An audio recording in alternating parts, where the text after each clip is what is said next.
नमस्कार दोस्तों, क्या हाल है आप सबके। उम्मीद करता हूँ घर पे मजे कर रहे होगे सारे। तो दोस्तों आज का जो टॉपिक है काफी भयंकर टॉपिक है, न्यूज में चल रहा है और हर जगह उसी की बात हो रही है। हमारे साथ बैठे हैं आज बीजेपी पीपीपी के प्रवक्ता और वहाँ के एक्सपर्ट। तो इनसे जानना चाहेंगे कि हम भाई क्या ये सारा मैटर है। तो चलिए शुरू करते हैं पहले सवाल के साथ। तो सर बताइए हमें, ये यूनिफॉर्म सिविल कोड होता क्या है? ये देखिए, बताने के लिए बहुत गहरी बात भी है और बहुत छोटी सी बात भी है। यूनिफॉर्म सिविल कोड समान नागरिक संहिता, अगर इसको ऐसे ब्रेक करे तो यानी कि ऐसी यूनिफॉर्म ऐसी ड्रेस जो सबके लिए बनाई जा रही है। अच्छा। तो हम ड्रेस को हटाकर यहाँ पे लगा देते हैं कोई एक ऐसा लॉ जो सबके लिए सेम रहेगा। अच्छा। तो ये खास तौर पर किस चीज के लिए है? धर्मों के लिए, जो हमारे धर्मों में तो अलग कैसा अलग। लॉ, कौन सा लॉ? मतलब सिविल लॉ ना? बिल्कुल सिविल ही आता है। जो फैमिली क्रिमिनल मैटर्स, लॉ तो मेरे हिसाब से पूरे कंट्री में सेम ही है। वो तो सेम ही है। सीआरपीसी सेम है। CrPC and IPC. CrPC and IPC same है। अच्छा। लेकिन ये जो सिविल मामले के अंदर आते हैं, जो फैमिली मैटर्स होते हैं, जो धार्मिक मुद्दे कौन होते कौन हैं। से मुद्दे आते हैं इसके सिविल के अंदर? सिविल के अंदर आपका फैमिली के अंदर जो भी प्रॉपर्टी हो गई, या फैमिली के अंदर शादी हो गई, तलाक हो गया, एडॉप्शन हो गया बच्चे को लेके, इस तरीके की चीजें सारे सिविल के अंदर आते हैं। अच्छा। तो यूनिफॉर्म सिविल कोड यानी कि एक ऐसा कोड जो धर्मों को लेकर खास तौर पर कुछ चेंजेस करेगा। अच्छा, जो चीजें आपने ये बताई है जी, ये अलग अलग धर्म में अलग अलग कानून है इनके लिए। बिल्कुल अलग अलग धर्म में अलग अलग कानून जैसे है। आपको हिंदुओं में शादी का कानून अलग है, बिल्कुल। मुस्लिमों में अलग है। हाँ। तो इस कानून से ये होगा कि जो धर्म के आधार पर कानून बने हुए हैं वो सब सबके लिए समान हो जाएंगे। सबके लिए समान हो जाएंगे। यहाँ से लगा लेते हैं कि मतलब आप वो ये कहना चाह रहे हो मेरे हिसाब से, जैसे मुसलमान 3-4 शादी कर लेता है, हाँ, हिंदू एक ही करता है। मतलब हमारा जो कल्चर थोड़े से पीछे चलते हैं। सॉरी, अब तो खैर हिंदू कर ही नहीं सकता ना। नहीं, हिंदू सिर्फ एक शादी कर सकता है। अगर उसे दूसरी शादी करनी है, या तो पहले तलाक लेगा, या फिर जैसे आजकल कुछ लोग कर भी रहे हैं कि तलाक नहीं लेते, बीवी को रखते हैं और वो कोई धर्म बदल के दूसरा धर्म अपना के फिर शादी कर लेते हैं। अच्छा। ये आजकल ऐसे जो कुछ हिंदू लोग ऐसे कर रहे हैं, ठीक है। तो ये तरीका तो हिंदुओं में है, लेकिन मुसलमानों में क्या है कि वो 3-4 शादी आराम से कर सकते हैं। अच्छा। अपने कानून के हिसाब से। कानून के बाद वो 3-4 शादी नहीं कर पाएंगे। उनको फिर अच्छा। यही एक तरीका रह जाएगा कि तलाक तो दो और मुझे दूसरी लगता है शादी कि करो। जो मुसलमान मतलब अपोज कर रहे हैं इस कानून को, इसीलिए कर रहे हैं। अब भाई वो लोग बहुत दिन से एक रिचुअल फॉलो करते आ रहे हैं जो कि हिंदुओं में भी था कि एक राजा की 7 रानी हिंदुओं में थी। पहले भी होती थी। हाँ, मतलब होती पहले थी। भी नहीं, पहले होती थी। मैं 4 चीजें बता रहा हूँ कि क्या चीजें हिंदुओं में भी थी जो मुसलमानों में आज भी हैं। अच्छा। जो जब अंग्रेज आए तो उन्होंने आके रिजॉल्व की। कुछ अंग्रेजों ने, कुछ हमारे देश के कुछ राजनेता थे, अच्छे पढ़े लिखे लोग थे, जिन्होंने उन चीजों को रिजॉल्व कराया। और आज हम इस स्थिति में है कि लोगों के क्या नाम थे बता सकते हैं आप? एक तो राजा राम मोहन रॉय, अच्छा, वो थे। उन्होंने मिलकर एक अंग्रेज थे उनके जो सबसे पहले यहाँ पर आए थे, लॉर्ड विलियम बेंटिक। बेंटिक। उनके साथ मिलकर एक ऐसा कानून तैयार किया था जिसमें सती प्रथा खत्म की थी। अच्छा।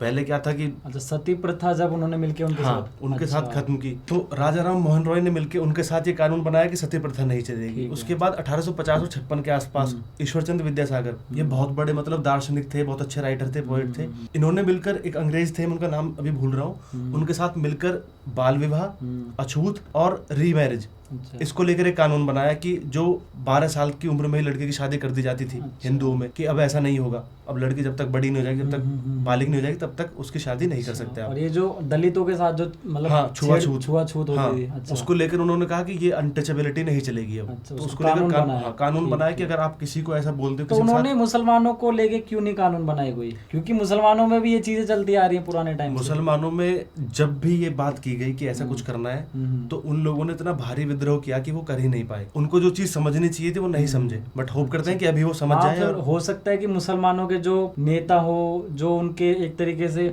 समाज के जो वो होते हैं ना ठेकेदार, उन्होंने सपोर्ट ना किया हो अंग्रेजों को। देखो, अगर हिंदुओं में से कुछ कोई उठ के गए, मतलब जैसे राजा शायद मुसलमानों के नेता खड़े होते कि भाई ये चीजें खत्म करो तो हो जाती। बिल्कुल, क्यों नहीं होती। फिर थोड़ी मुझे लगता है कि इनमें कट्टरवाद भी थोड़ा ज्यादा होता है, क्योंकि हमारे इंडिया में मोस्टली सुन्नी फॉलो करते हैं। हिंदुओं में भी ये चीजें चल रही थी, तो सीधी सी बात है कट्टरवाद इनको लेके हिंदुओं में भी होगा। हिंदुओं ने ये चीजें खत्म हुई होंगी, हिंदुओं में भी इसका विद्रोह हुआ। बिल्कुल हुआ था। आज तक अगर आप सती प्रथा की कहानी देखोगे ना, 1987 अब से लगभग 30-35 साल पहले तक ऐसा केस आया था जिसमें औरत अग्नि में कूदकर उसने अपनी जान दे दी थी। सती प्रथा का केस 1987 में भी आया था। 1987 तक। और छुआछूत तो आप आज भी देख रहे हो। बिल्कुल यार, चीजें खत्म नहीं हुई है, चीजें खत्म होने में टाइम लगता है, 100-200-300 साल। अगर उन्होंने लॉ ही नहीं बनाया होता तो क्या इतना फर्क पड़ता? आपको लगता है कि अगर ये यूनिफॉर्म सिविल कोड आ जाता है तो ये मुसलमान मानेंगे इस कानून को? नहीं मानेंगे, या फिर इनमें बदलाव देखने को मिलेगा? बिल्कुल डेफिनेटली, क्योंकि सारे मुसलमान एक जैसे नहीं है ना, सब एक जैसी सोच नहीं रखते। हिंदू भी सारे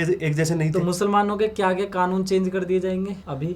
भाई तो पॉलीगैमी, अच्छा, मतलब शादी एक से अधिक शादी नहीं कर पाओगे आप। ठीक है। फिर दूसरा इनका जो ये है, तलाक का तो ऑलरेडी खत्म हो चुका तलाक है। का खत्म हो चुका है। तीसरा इनका जो ये कानून है, इसको गुजारा भत्ता जो देना होता है, अगर आप किसी को तलाक दे रहे हो अपनी पत्नी को, तो ये एक बहुत छोटी रकम उसको देते हैं, जिसमें गुजारा निकाह के टाइम पे देते हैं लोग। हाँ, और फिर बोलते हैं कि अगर तलाक हो जाता है तो उसके बाद कुछ नहीं देंगे। हाँ हाँ, वही जो मेहर की रकम जो दी जाती है, मेहर की रकम कुछ होती है, उसको खत्म करके बिल्कुल नॉर्मल कर दिया जाएगा, जैसे हिंदुओं में होता है कि आपको उसका है तो गुजारा भत्ता जिंदगी भर देना पड़ेगा, या फिर एक लमसम अमाउंट ताकि उसका गुजारा चल सके। तो ये इस तरीके की कुछ चीजें हैं जो अभी भी मुस्लिम मतलब कानून में है, जिनको बदल कर सेम कर दिया जाएगा पूरी कंट्री के लिए। ऐसे ही अगर कोई क्रिश्चियंस हैं, उनके लिए बराबर कर दिया जाएगा, मतलब सभी धर्मों के लिए सेम कानून। सेम कानून। तो आपको नहीं लगता कि भाई सभी धर्मों को उन्हीं के हाल पे छोड़ देना चाहिए? क्यों उनके पर्सनल मैटर्स में दखल देना है? अगर आप इस बेसिस पे सोचोगे चीजों को, तो फिर आपको जो क्रिमिनल लॉज हैं उनमें भी आपको अपने कानून अपनाने चाहिए। अगर आप इस्लाम की बात करोगे, an eye for eye, a tooth for tooth, आपने इसके बारे में पढ़ा होगा। अगर मैंने आपके घर चोरी कर ली,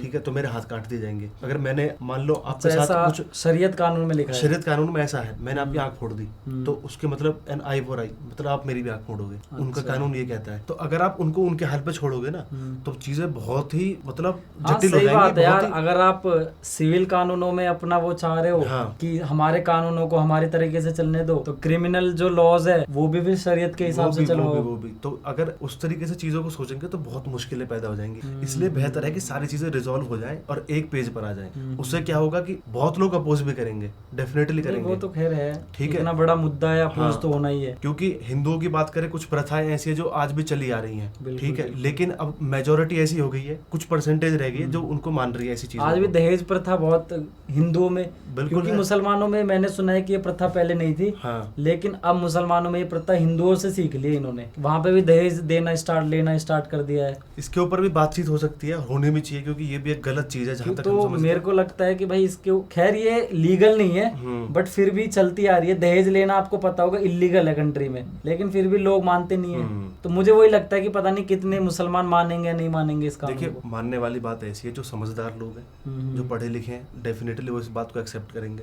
ठीक है, क्योंकि जिसको अपना परिवार पालना है ना, वो 4 शादी नहीं करेगा। हाँ, वो तो खैर है। तो ये कहीं ना कहीं बात वहीं आती है, लैक ऑफ एजुकेशन। तो जो सारी चीज घूम फिर के पढ़ाई लिखाई पर आ जाती है। जितने लोग पढ़े लिखे होंगे उतने ही चीजों को जल्दी एक्सेप्ट करेंगे, अपने लाइफस्टाइल को और बेहतर बनाएंगे। तो ये तो एक्सेप्ट करनी पड़ेगी, आज नहीं तो कल, नहीं तो परसों, नहीं तो साल भर बाद, 10 साल बाद। यार एक प्रॉपर जो स्ट्रक्चर होगा ना इस कंट्री का, तब तैयार होगा। एक तो पॉपुलेशन कंट्रोल हो, बिल्कुल हो, पूरी कंट्री में पॉपुलेशन कंट्रोल बिल आना चाहिए, एक्ट आना चाहिए। लिमिटेड बच्चे होंगे हर फैमिली के पास। अभी के हिसाब से अगर 1 या 2 बच्चे अगर अब होंगे ना, और आने वाले 10-20 सालों तक, तब जाके 2050-60 तक सिचुएशन कंट्रोल होगी, रिसोर्सेज तभी मिल पाएंगे, सिचुएशन भी कंट्रोल होगी और रिजल्ट्स भी देखने को मिलेंगे। हाँ, तभी देखने को मिलेंगे, क्योंकि जिस तरीके से रिसोर्सेज की कमी लगातार बढ़ती जा रही है, प्रदूषण बढ़ता जा रहा है, ग्लोबल वार्मिंग बढ़ रही है, पानी खत्म हो रहा है पीने वाला, हर चीज पॉपुलेशन से जुड़ रही है यार, खेती खत्म हो रही है। अब वापस यही आते हैं यूनिफॉर्म सिविल कोड पे। तो ये कानून होना जरूरी है, इससे देश के अंदर एक यूनिटी बनेगी, सभी लोगों के अंदर एक यूनिटी बनेगी। धर्म के आधार पर हम अलग अलग हैं, लेकिन कुछ चीजों से हम जुड़ सकते हैं। तो ये एक ऐसी चीज हो सकती है जो हम सबको मैं कल एक केस पढ़ रहा था, उसमें क्या हुआ था, बहुत फेमस केस है ये। इंडिया के एक आदमी ने, इंडिया में बड़े बड़े कलाकार लोग भी हैं, तो उसने शादी करी थी, हिंदू था वो, उनको 2 बच्चे हो गए। उसके बाद उन्हें किसी मुस्लिम लड़की से प्यार हो गया, तो उन्होंने क्या किया, अपना धर्म परिवर्तन करवा लिया। धर्म परिवर्तन करके, क्योंकि हिंदू थे तो वो 2 शादी कर नहीं सकते थे, धर्म परिवर्तन करके मुस्लिम बन गए, तो अब उन्हें अधिकार है 2 शादी करने का। फिर उन्होंने उस मुस्लिम लड़की से शादी कर ली। अब वो कानून की नजर में तो गलत नहीं है, क्योंकि मुस्लिम कानून क्या कहता है कि भैया आप कर सकते हो शादी। अब उसकी पहली पत्नी जो हिंदू थी उसके साथ तो गलत हुआ ना। लेकिन अगर सेम कानून पूरी कंट्री में होता कि कोई भी बंदा किसी भी रिलीजन का हो 2 शादी नहीं कर सकता, तो शायद उस औरत को इस चीज से गुजरना नहीं पड़ता, है कि नहीं? बिल्कुल सही बात है। आज भी देख लो यार, चलो मुसलमानों में चीज है भी लीगल, लेकिन है तो गलत। अब एक आदमी है, उसकी एक बीवी है, कल को वो दूसरी बीवी ले आए, तो क्या वो दोनों औरतों को सेम सम्मान दे पाएगा? नहीं दे सकता। नहीं, अब चीजों को ना एक पेज पर लेकर आने की जरूरत है, औरतों के हिसाब से भी, आदमियों के हिसाब, मतलब पुरुषों के हिसाब से भी। औरतों के लिए ही तो सारे कानून है, किसी भी धर्म में औरतों को जो दबाया गया है, जितने कानून हिंदुओं में ले लो, सती प्रथा, बाल विवाह, मतलब सारे कानून किसके लिए थे? औरतों के लिए। मुसलमानों में जो है 3 तलाक, वो औरतों के लिए, रिमैरिज वो औरतों के लिए, और निकाह हलाला वो औरतों के लिए। सारी चीज औरतों को जो दबाया जाता है। तो it is all about giving women their rights. तो अगर ये कानून आता है तो मेरे हिसाब से औरतों को उनको अधिकार मिलेंगे, है कि नहीं? ये बहुत सही चीज है और आना चाहिए, तो इसके लिए तो सारे देश को वेलकम करना चाहिए। चलो, काफी अच्छा लगा यार आपसे ये बात करके। बिल्कुल, मुझे भी बहुत बढ़िया लगता है जब हम ऐसी चीजों पर बात करते हैं। बिल्कुल अंदर से चीजें निकल के आते दिल से, और हम चाहते हैं कि हम जैसे और भाई बंधु आए इन चीजों के बारे में बात करें, क्योंकि कहीं ना कहीं हम जैसे लोग चीजों के बारे में खुल के बात होनी चाहिए यार। और आप हिंदू है या मुस्लिम, मुझे लगता है कि आपको वो सब छोड़ के एक इंसान की तरह सोचना चाहिए। बिल्कुल बिल्कुल बिल्कुल। क्योंकि जिन लड़कियों के साथ गलत होता है, सोचिए अगर वो हमारी माँ बहन है तो। ठीक है, ये था सारा टॉपिक यार आजकल। और आपको वीडियो कैसी लगी हमें जरूर कमेंट करके बताएं। आपका हमारी वीडियोस के बारे में क्या कहना है यार, ये भी बताएं। अच्छा है, हमारा कंटेंट खराब है, क्या इंप्रूव करना चाहिए? क्योंकि आपकी फीडबैक बहुत जरूरी है हमें प्रोत्साहित करने के लिए। फीडबैक आएंगे तभी तो हम अपने आप को इंप्रूव करेंगे ना। बिल्कुल बिल्कुल बिल्कुल बिल्कुल। चलिए कमेंट करके बताना आपको ये टॉपिक कैसा लगा, बातचीत करने का तरीका बिल्कुल बिल्कुल। मिलते हैं अगली ऐसी एक वीडियो में, तब तक के लिए बने रहिए, अपना ख्याल रखिए। जय हिंद, जय भारत, वंदे मातरम। जय हिंद, जय भारत, वंदे मातरम।